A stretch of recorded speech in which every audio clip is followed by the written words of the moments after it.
Hello coucou, de petite vidéo, je fais mon cinéma pour parler cinéma, puisque je suis allé voir aujourd'hui en salle le film réalisé par Adrian Gwachinger, Seule la vie. Alors, avec des acteurs dont je mettrai le nom en annexe.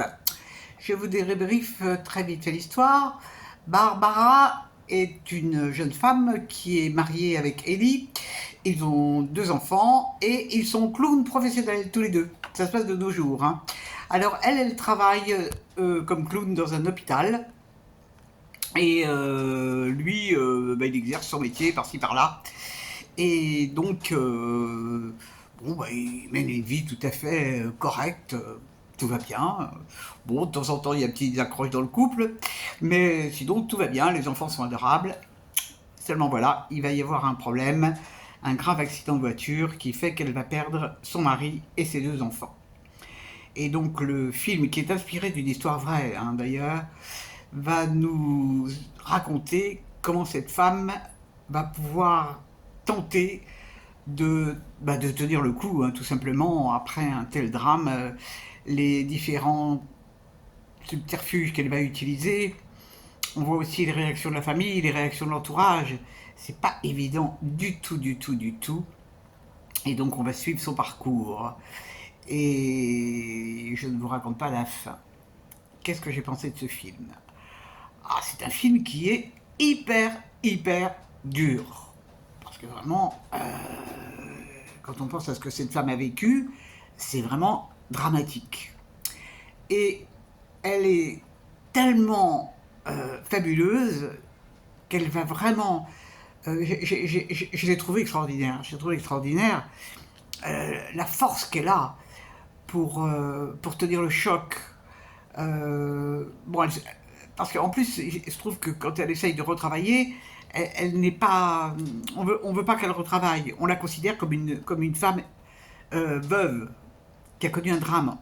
Alors qu'elle veut retravailler, justement pour reprendre la vie. Et donc, elle va s'occuper comme elle peut. Et vraiment, c'est un film qui est un peu plombant. C'est un film qui est un peu plombant. Heureusement qu'on apprend à la fin qu'elle a réussi à rebondir, parce que vraiment, j'ai pensé au pire. J'ai pensé au pire. Alors, ce film, il tient parce que l'actrice qui joue, qui s'appelle Valérie Pachner, elle est incroyable. Elle est incroyable, vraiment. Franchement, chapeau. Alors, ce qu'il y a d'extraordinaire aussi dans ce film, c'est que ça ne, malgré le sujet dramatique, ça ne fait jamais dans le pathos. Même les scènes qui font revivre le passé ne sont jamais dans le pathos. C'est dans la sensibilité totale. Et c'est vraiment remarquable. Plombant, je suis ressorti, pas le moral d'enfer, mais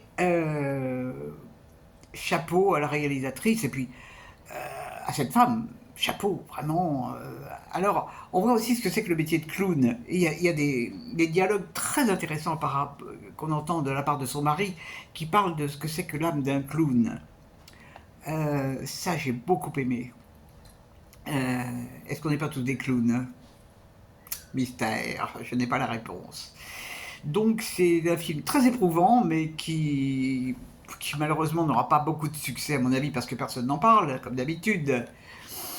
Mais vraiment, moi je trouve que c'est gonflé d'avoir osé faire un film pareil, et très courageux, vraiment, dans tous les sens du terme. Très très très très beau film. Ouh là là là là là là. Je vais essayer d'en trouver un autre un petit peu plus gai pour les jours à venir, parce que j'aimerais bien trouver un film un peu plus relaxant. Donc ça s'appelle Seule la vie, et franchement, chapeau. Voilà, voilou. J'espère que vous êtes tous en pleine forme, que vous n'avez pas eu trop de grêle chez vous, que vous n'êtes pas assommés par les grêlons. Sur Paris, c'est très correct. On respire un peu mieux. Je vous dis salut, à la prochaine pour parler cinéma ou autre.